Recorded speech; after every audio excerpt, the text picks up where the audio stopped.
Welcome back. The U.S. Navy shooting down anti-ship ballistic missiles launched by Iran-backed Houthi rebels in the Red Sea, signaling a significant escalation in the region. Axios reporting that Secretary of State Antony Blinken is expected to travel to the Middle East late next week to discuss the war in Gaza. Joining me now is Florida Congressman Michael Waltz. He is a member of the House Armed Services and Foreign Affairs Committees and Permanent Select Committee on Intelligence. He's also a retired Green Beret and National Guard Colonel. Congressman, good morning to you. Thank you so much for being here. Good morning. Your reaction to the escalation and some of the provocation that we're seeing out of Iran right now. This was the concern since October 7th, knowing that Hamas is funded by Iran, that Iran is the root cause of the turmoil in the region, yet no action was made to, beyond a slap on the wrist, to prevent Iran from moving further. Well, that's exactly right. Our reaction to these attacks, whether it's the shipping in the Red Sea, our own Navy ships, or literally over 100 attacks on our bases in Iraq and across the Middle East, our reaction has been pinprick attacks on the militias conducting the attacks, not the Iranians that are behind it.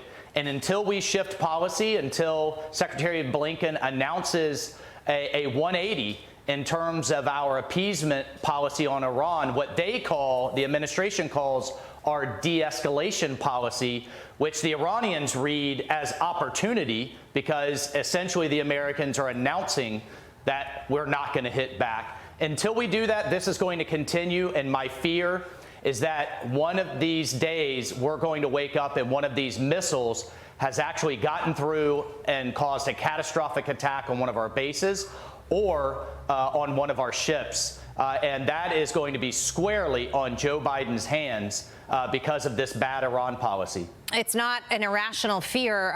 Many folks are worried about that happening. You know, Iran has tripled its production of nuclear weapons or near weapons grade uranium, likely depending on, or deepening rather, its confrontation with the West. Congressman, your reaction to that, because this is an administration, to your point, that wanted to re-enter the nuclear deal with Iran as part of its appeasement strategy. Yet President Trump had instituted all of these and enforced all these sanctions, economic sanctions on the country that we no longer are imposing.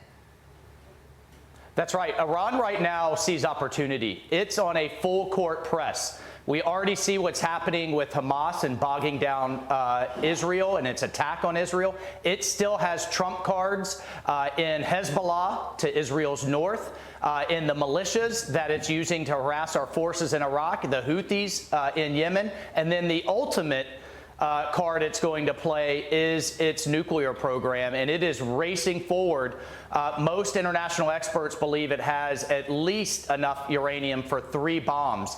And once it has a nuclear program, if this administration allows that to happen, God help us all in the Middle East, because then you will see an arms race with other nations also wanting nuclear arms, like the Saudis and others, in response. And that is destabilizing and scary for the entire world. We were talking earlier about this visit to Mexico from Secretary of State Antony Blinken and Homeland Security Alejandro Mayorkas. It seems that it's more of one of these ceremonial kind of trips where they go down there. It appears they're talking, trying to do something about the border. But typically, as we've seen with this administration, nothing happens.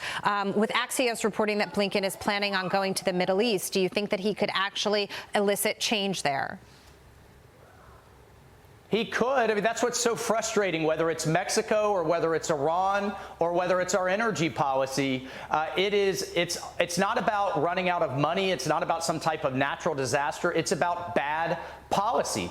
I mean, case in point, as long as Iran and Russia are rich with high oil prices, they are going to continue to fund their wars and fund their terrorism. If we would unleash American energy and enforce the sanctions on theirs, we would be in a very different place. If we would reverse course on Iran and dry up their coffers, go back to maximum pressure, if we would go back to the Trump policies of the wall, Title 42, and remain in Mexico, we would be in a different place on the border. It's literally about horrifically bad policy that has the entire world on fire and our economy in a terrible place. And I pray Politically, it's actually working against the president.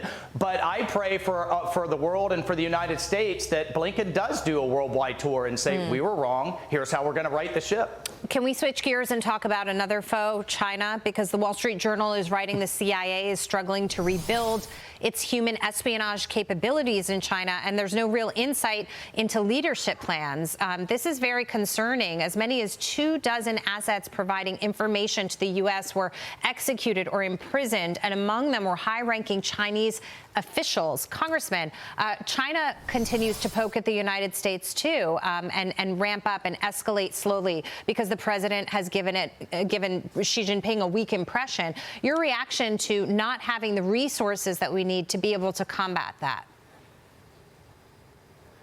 Well, look, collecting on China is incredibly difficult. It is a techno-surveillance dictatorship that has every human being in China under constant surveillance, whether it's biometrics, facial recognition. They're applying AI. The thing that Chinese are scared of the most, the Chinese Communist Party, are its own people. So it's a difficult target. But on the other hand, just like Putin did, just like Iran is doing, China is telling us what it's going to do. Xi Jinping traveled to the United States, sat across the table from Biden, and told him he's taking Taiwan one way or another. Right. We should listen to these dictators, and we've got to get ready. Absolutely. Congressman Michael Waltz, thank you so much for joining us this morning. Good to see you. All right. Thank you.